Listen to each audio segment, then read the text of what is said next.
My name is Túpac Katari. To the Spanish Empire, I was a rebel, a threat, a man to be crushed. But to my people, I was a spark, a symbol that centuries of oppression would not go unanswered. I did not stand alone. Beside me was my wife, Bartolina Sisa, a warrior and strategist who matched my courage and vision. She was more than a partner. She was a leader in her own right. Together, we took a city and shook an empire to its core. I was born Julian Apazanina in the small community of Ayo. I was a son of the soil, a man who traded coca and maize, walking the long paths between our villages. I saw the beauty of our land, but I also saw the creeping rot of colonial greed. I took the name Túpac Katari to honor two giants who stood before me, Túpac Amaru II, the brilliant leader from Peru, and Tomás Katari, the humble man who fought for our rights through their own laws. I combined their names to tell the Spanish, the rebellion has no end. They called it Potosi, the rich hill. To the king in Spain, it was a fountain of silver.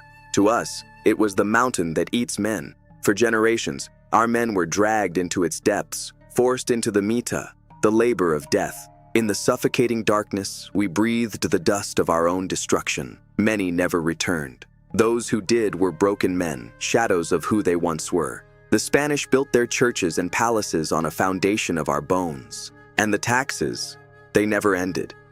We were forced to buy things we did not need at prices we could not afford. Silk stockings for men who had no bread.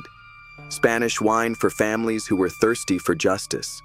The humiliation was as heavy as the silver we mined.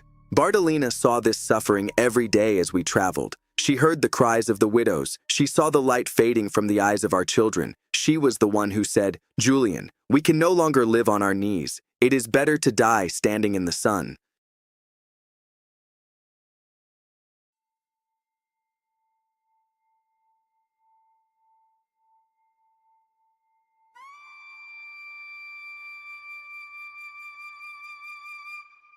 In secret, we built a network.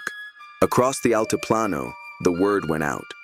We didn't have their muskets or their horses, but we had the mountains, and we had 40,000 souls ready to reclaim their lives. We chose our target, the city of La Paz. La Paz was the heart of their power in the highlands, a city built in a basin, surrounded by cliffs. We realized we didn't need to storm it. We would surround it. We would let the valley become their prison. No food, no water, no escape. In March 1781, we closed the trap. 40,000 of us stood on the heights. The Spanish looked up and saw a sea of indigenous power. For 184 days, the city belonged to the mountains once again. While I directed the warriors on the rim, Bartolina was the engine of the siege. She was the Verena. She managed the camps, organized the supply lines of food from the countryside, and ensured that our message reached every corner of the land. She was the strategist who kept 40,000 people unified. She was everywhere. She knew the secret passes and the loyal hearts. She moved through the camps like a mountain lion, fierce and watchful. Without her brilliance, the siege would have crumbled in weeks. She made sure it lasted for months. Inside the walls, the Spanish arrogance turned to ash. They were eating their pets, their leather boots, even the grass in the squares. The gold they loved so much couldn't buy a single potato. The empire was starving in the middle of a land of plenty. They tried to break our lines. They sent their best cavalry to charge up the cliffs. But we met them with a hail of stones and the fury of centuries. For 6 months, the Spanish flag was a symbol of fear, not power. We had them. We were so close. But empires do not die easily. They are like wounded beasts, dangerous and patient. Reinforcements were coming from Buenos Aires and Lima, 7,000 disciplined soldiers with cannons and cavalry marching across the plains to break our grip. We were exhausted. 6 months on the heights had taken its toll. Famine and disease, the same weapons we used against the city, were now turning on us. And then came the worst blow of all: betrayal. A heart that beats with gold will always find a way to bleed its brothers.